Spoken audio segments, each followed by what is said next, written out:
안녕하세요. 이명기 목사입니다. 오늘은 아모스 2장 묵상입니다. 앞서 아모스는 이스라엘을 괴롭히게 한 이방 나라들에 대하여 심판의 메시지를 선포했습니다.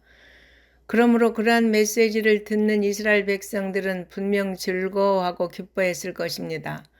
그러나 아모스는 하나님의 심판의 메시지를 남유다와 북이스라엘에게도 선포하였습니다. 만일 하나님께서 자기 백성이라고 죄를 범했는데도 이방인만 심판한다면 하나님은 공의로운 분이라고 할 수 없을 것입니다. 사실 아모스가 이방 나라들에 대한 심판을 예언한 것은 북이스라엘에 대한 심판을 예언하기 위한 것이었습니다. 그들은 이방 나라들에 대한 심판 예언을 들었을 때 자신들을 돌아보아야 했습니다. 그러나 그들은 그렇게 하지 않았습니다. 그들은 자기들을 향한 하나님의 심판 예언이 떨어지자 거부하고 아모스를 박해하고 배척했습니다. 하나님은 먼저 남유다에 대한 죄를 말씀합니다. 이방 나라에 대한 하나님의 심판 기준은 비윤리적인 악한 행위에 초점을 두었습니다. 그러나 유다의 죄는 언약과 관련합니다. 언약을 깨뜨리는 것은 하나님께 대한 반역입니다. 하나님과 백성의 관계는 언약 관계입니다. 하나님의 백성이 해야 할 일은 그분이 주신 계명을 지키는 것입니다. 유다의 죄는 율법을 멸시하고 율례를 지키지 않은 벌로 바벨론을 보내셔서 유다와 예루살렘을 멸망시키실 것입니다. 선민이라고 해서 그들의 죄가 면제되지 않습니다. 오히려 하나님은 더 높은 윤리를 요구하십니다. 하나님의 말씀을 경외하고 순종하는 삶만이 참된 행복으로 가는 길임을 잊지 말아야 합니다. 다음으로 하나님의 심판의 종착지는 북이스라엘입니다. 아모스는 북이스라엘에 대한 하나님의 심판을 선포하기 위해 지금까지 남유다를 비롯한 7개국에 대한 하나님의 심판을 선포한 것이라 할 수 있습니다.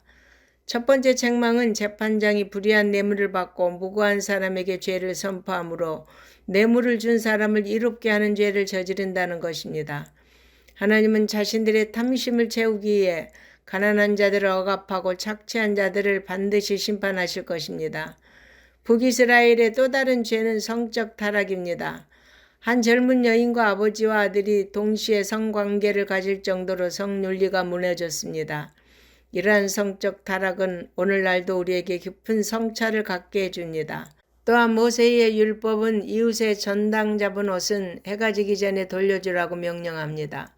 그런데 그들은 이러한 행위를 부끄러워하지 않고 모든 제단 옆에서 거리낌 없이 불의를 행했습니다. 또한 세금을 내지 못한다고 벌금으로 빼앗은 포도주를 마시며 낙을 누렸습니다.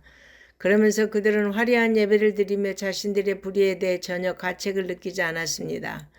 하나님은 선민에게 어떤 은혜를 베풀어 주시는지 상기시키십니다. 하나님은 강력한 아모리 족속도 진멸시키시고 이스라엘 백성을 애굽에서 이끌어내시고 40년 동안 광야에서 인도하셔서 가나안 땅을 차지하는 은혜를 베푸셨습니다.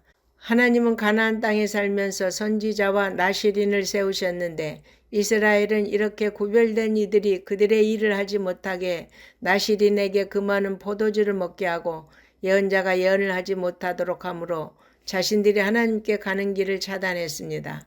오늘날도 많은 이들이 책망과 교훈의 말을 듣기 싫어합니다. 그러나 교훈과 책망을 거부한다면 멸망을 자초하는 행위입니다. 하나님은 은혜를 망각한 이스라엘 백성에게 심판을 선언하십니다. 곡식단을 가득 실은 수레가 흙을 누르듯 배은망덕한 백성을 무거운 재앙으로 누르실 것입니다.